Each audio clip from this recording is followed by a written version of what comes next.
এখন আমরা heap placement নিয়ে কাজ করতেছি। হিপ প্লেসমেন্ট এখানে বলা আছে হিপ প্লেসমেন্ট যদি দেওয়া না থাকে, যদি দেওয়া না থাকে তাহলে ক্রস পয়েন্ট হতে 2.5 ইঞ্চি বা 2.25 ইঞ্চি তার উপরে, অর্থাৎ ফ্রন্ট হিপ 2/4 উপরে ফ্রন্ট হিপ এবং এনপি পরিমাণ মেজারমেন্ট নিয়ে ব্যাক হিপ প্লেসমেন্ট নির্ণয় করিব। আর এখানে হিপ প্লেসমেন্ট দেওয়া আছে। হিপ প্লেসমেন্ট আমার এখানে মেজারমেন্টে বলা আছে যে hip 2.5 inch up from cross 42 inch. তো 2.5 inch up from cross 42 inch. তো এখান থেকে এটা হচ্ছে ক্রস পয়েন্ট, এখান থেকে 2.5 ইঞ্চি উপরে ফ্রন্ট হিপ, আর ব্যাক হিপটা হবে এই এন আর পি এর যে ডিস্টেন্সটা এই পরিমাণ মেজারমেন্ট নিয়ে এস হতে উপরের দিকে এটা হবে ব্যাক হিপ, এবং সাইড সিমের দিকে এসে দুটো জিরো হয়ে যাবে। ফ্রন্ট হিপ এবং ব্যাক হিপ দুটো অ্যালাইনমেন্ট হয়ে যাবে। তাহলে আমরা এই কিউ এবং এস সমান কত ধরবো? 2.5 ইঞ্চি। এই 2.5 ইঞ্চিতে এখানে আপ বলা হয়েছে 2.5 ইঞ্চি আপ। এই 2.5 ইঞ্চি হচ্ছে কিউ এবং এস এর দূরত্ব। তাহলে আমরা 2.5 ইঞ্চি নেই কিউ হতে এস পর্যন্ত, 2.5 ইঞ্চি নিয়ে নেই এই কিউ হতে এদিকে 2.5 ইঞ্চি নিয়ে নেব, সেটার নাম দেবো আমরা এস।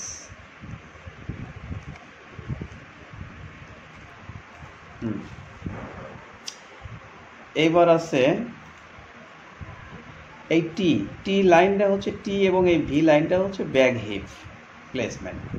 তো এই টিটা এস থেকে কত উপরে, সেই কত উপরে নেবেন আমরা এন এবং পির যত দূরত্ব এস এবং টির সেম দূরত্ব নেবেন। তো এন এবং পির দূরত্বটা কত আমরা এখানে দেখব। এন এবং পির দূরত্ব 2.33। হ্যাঁ, এই 2.33 পরিমাণ আমরা এস থেকে উপরের দিকে নেব 2.33। তবে এটা আমরা পয়েন্ট দিয়ে নেব না, আগে আমরা এই ফ্রন্ট হিপের এই প্লেসমেন্টটা দেব, তারপরে এটা নেব। ব্যাক হিপের প্লেসমেন্ট আমরা পরে করি, ফ্রন্ট হিপের প্লেসমেন্টটা আগে নিই। তো এটা হচ্ছে ফ্রন্ট হিপের প্লেসমেন্ট। এবার ফ্রন্ট হিপের মেজারমেন্ট কত এবং ফ্রন্ট হিপ কীভাবে আমরা বের করব। তো টোটাল হিপের মেজারমেন্ট দেওয়া আছে কত? 42। তাহলে সূত্রটা কি? ফ্রন্ট হিপের ফর্মুলাটা কীভাবে বের করব? ফ্রন্ট হিপ সমান টোটাল হিপ ভাগ 4 মাইনাস 0.5। তো ফ্রন্ট হিপ টোটাল হিপ এখানে আমরা 42 ধরেছি, 42 ধরবো, ভাগ 4 মাইনাস 5। তাহলে কত দাঁড়াবে? 42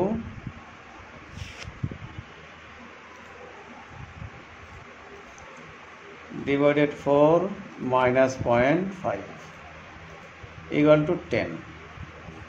তো এই 10 হচ্ছে হলো ফ্রন্ট হিপ। তাহলে আমরা স্ট্রেট লাইন দিয়ে এস হইতে 10 পরিমাণ মেজারমেন্ট নেব, নিয়ে এটা হচ্ছে ফ্রন্ট হিপ। ফ্রন্ট হিপের মেজারমেন্ট আমি পেয়ে গেলাম।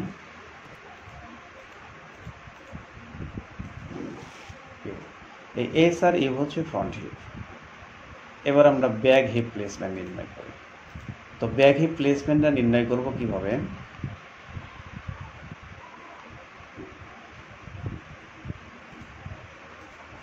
একটু বড় করে নেই।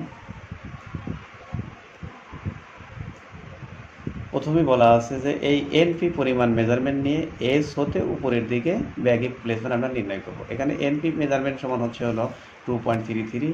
তো আমরা এই 2.33 পরিমাণ মেজারমেন্ট নিয়ে উপরের দিকে প্যারালাল লাইন দিয়ে, এই প্যারালাল দিয়ে এই লাইনটাকে আমরা উপরের দিকে উঠাবো, কারণ এখানে বাড়তি কোনো পয়েন্ট দিতে চাচ্ছি না।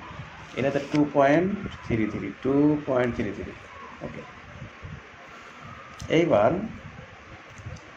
এই লাইনটা এটার সাথে অ্যালাইনমেন্ট করব, যোগ করে দেবো না, কিন্তু এটার সাথে অ্যালাইনমেন্ট করব, এক সারিতে রাখবো। এটা একটু বড় করে নিয়ে এক সারিতে রাখবো। ওকে, তারপরে কি করব?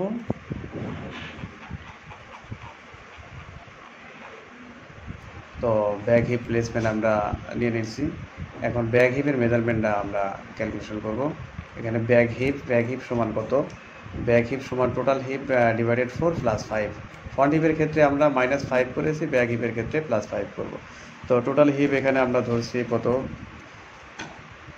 42 ডিভাইডেড 4 প্লাস 0.5। তো এখানে আমার আসছে কত ক্যালকুলেশন করলে? 11। এটা হচ্ছে ব্যাক হিপ। এটা আমরা নেব টিভি।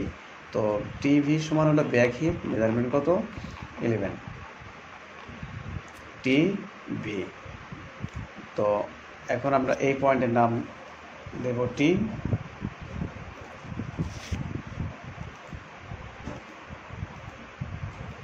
এই টি হতে 11 ইঞ্চি পরিমাণ মেজারমেন্ট নিয়ে আমরা এটার নাম দেব ভি।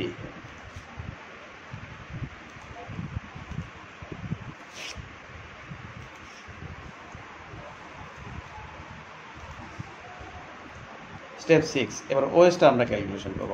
তো এখানে টোটাল ওয়েস্টকে 4 দ্বারা ভাগ করে 0.5 বিয়োগ করে ফ্রন্ট ওয়েস্ট এবং 0.5 যোগ করে ব্যাক ওয়েস্ট নির্ণয় করিব। সেম হিপের মতোই আমরা ফ্রন্ট ওয়েস্টের ক্ষেত্রে 1/2 ইঞ্চি মাইনাস করব 4 দ্বারা ভাগ করে, এবং ব্যাক ওয়েস্টের ক্ষেত্রে 1/2 ইঞ্চি যোগ করব 4 দিয়ে ভাগ করে।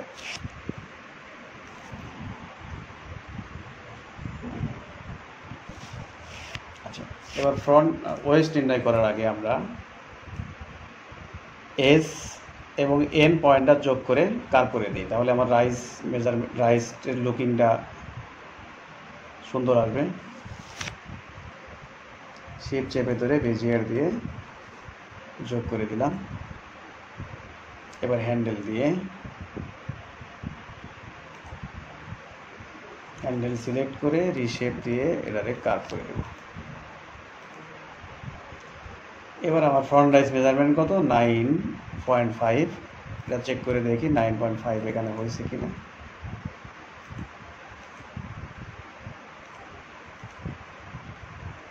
.12, অর্থাৎ 100টা বেশি হয়েছে। তো এই 100টা আমরা এখান থেকে কমিয়ে দেব।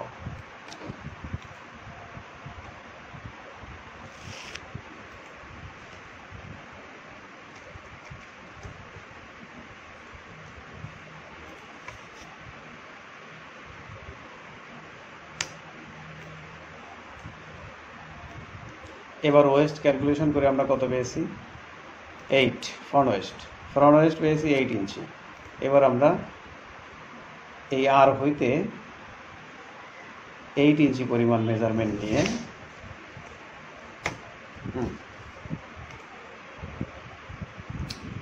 আর ডাব্লিউ, এটার নাম দেব আমরা আর। এই পাশে আছে, এই পাশে দেব ডব্লিউ, আর ডাব্লিউ। এটা হচ্ছে ফ্রন্ট ওয়েস্ট। আচ্ছা, এটার আগে আমার যে কাজটা করতে হবে সেটা হচ্ছে এই আউটার সাইডটারে আমরা সকল প্যান্টের ক্ষেত্রেই আমরা এখানে একটু উঠিয়ে দেব। শুধু এই ডাব্লিউ বিন্দুকে উঠিয়ে দেবো উপরের দিকে, সাইড সিমটা উপরের দিকে উঠিয়ে দেবো। কত উঠিয়ে দেবো, 1/4 হতে পারে, 3/8 হতে পারে। তো আমরা বড় প্যান্ট যেহেতু, এটা 3/8 উঠিয়ে দেবো। এবার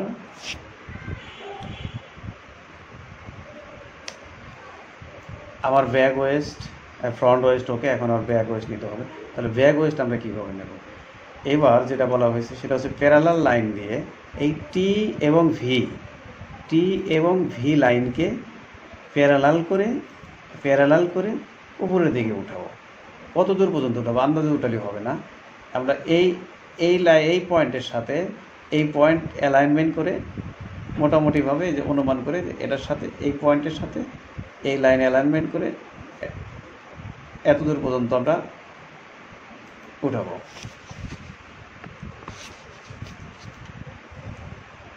এখানে নাম দেব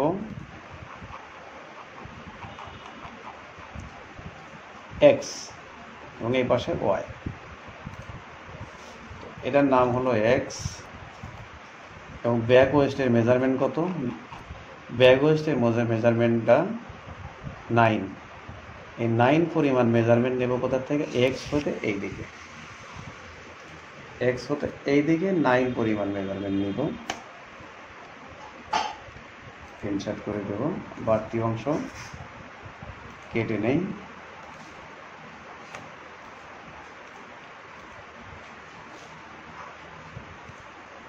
এটার নাম দেই ওয়াই।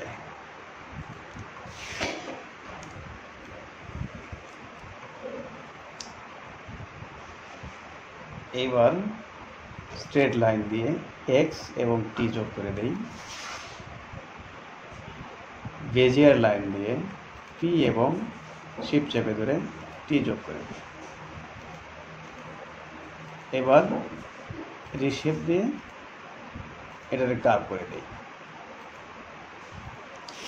এবার একটা বিষয় লক্ষণীয়, সেটা হচ্ছে ইঞ্চিম মেজারমেন্টটা সাধারণত এই ফ্রন্ট ইঞ্চিম ব্যাক ইঞ্চিমের চেয়ে ফ্রন্ট ইঞ্চিমটা হাফ ইঞ্চি বা 3/8 বড় রাখতে হয় ফিটিংয়ের জন্য। তো এখন আমরা এটা মাপতে দেখবো যে ফ্রন্ট ইঞ্চিম আমার মেজারমেন্ট ছিল কত, 31 ওকে। এটাও আমাকে 31 হতে হাফ ইঞ্চি কম হতে হবে, তাহলে 31 এটা হতে হবে 30.5, আছে কত 31.33, আর বেশি আছে 0.8। সেই 0.8টা আমরা কি করব, এইটাকে নিচের দিকে নামিয়ে দেব। তো 0.8 নামাবো না, 0.75 নামা দেই। ওকে, এখন আমরা চেক করে দেখব। আমার লক্ষ্য হচ্ছে এই ফ্রন্ট ইঞ্চিম হতে ব্যাক ইঞ্চিম হাফ ইঞ্চি ছোট হবে। তো এখন আমরা দেখব ফ্রন্ট ইঞ্চিম আছে 31, ব্যাক ইঞ্চিম 30.5 বা 35.8 হতে পারে।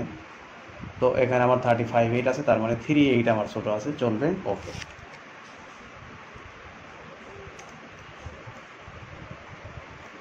এবার রাইজের শেপটা একটু ঠিক করব, তারপরে আমরা রাইজ মেজারমেন্ট চেক করব।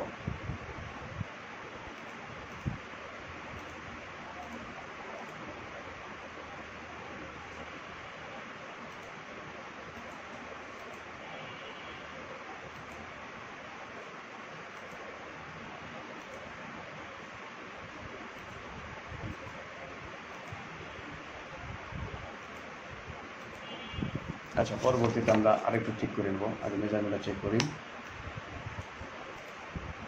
রাইজ মেজারমেন্ট 13.75, এখানে 3/8 প্লাস ও 3/8 ওভার প্লাস হয়েছে, তো 3/8 আমরা এখান থেকে উপর থেকে কমিয়ে দিতে পারি।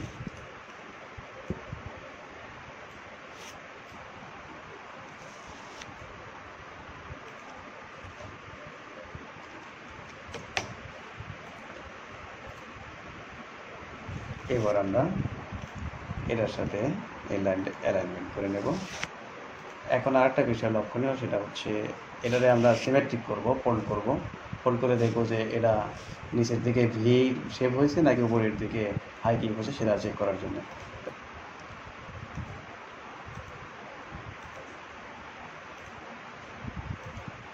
আচ্ছা, একটু নিচের দিকে নেমে গেছে, তো সেই ক্ষেত্রে আমরা এই পয়েন্টারে কোয়ার্টার ইঞ্চি একটু সোজা করে দেব, 0.25। এখন ওকে, এবার এই শেপটাও ঠিক হবে।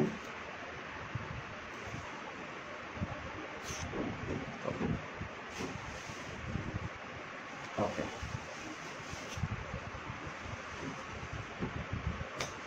তোমার ফ্রন্ট রাইজ ওকে, ব্যাক রাইজ ওকে, ওয়েস্ট ওকে, হিপ ওকে। এখন আমরা বেজিয়ার লাইন দিয়ে শিপ চেপে ধরে MVW যোগ করব ও VX যোগ করে দেব।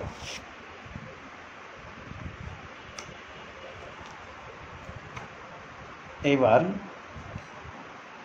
যদি শেপ একটু কম বেশি থাকে সেটা আমরা অ্যাডজাস্ট করে নেব। যেমন এখানে ধরুন আমি 116 কমাইতে পারি, এইদিকে 116 কমাইতে পারি 10625, আবার সেই অ্যামাউন্টটা এখানে বাড়িয়ে দিতে পারি, তাহলে শেপটা আমার একটু স্মুথ হলো। আচ্ছা, এখানে আরেকটা বিষয় যেটা বলা হয়নি, সেটা হচ্ছে এই রাইজটা, এই ফ্রন্ট রাইজটা একদম স্ট্রেট থাকে না। স্ট্রেট থাকে হচ্ছে কট প্যান্টের ক্ষেত্রে এটা স্ট্রেট রাখা যায়, কারণ কট ফেব্রিকের যে ওয়াল থাকে ওই ওয়ালটা যাতে কাটা না পড়ে, সেই জন্য ফ্রন্ট রাইজটা স্ট্রেট রাখা হয়। কিন্তু ডেনিম প্যান্টে এটা স্ট্রেট থাকে না, এটা ফিটিংয়ের কারণে এটার কোয়ার্টার থেকে 3/8 এটা সাইড সিমের দিকে হালাইতে হয়। তো আমরা এখানে কোয়ার্টার বা 3/8 সাইড সিমের দিকে হেলিয়ে নেই, আমরা 3/8 হালিয়ে নিলাম সাইড সিমের দিকে।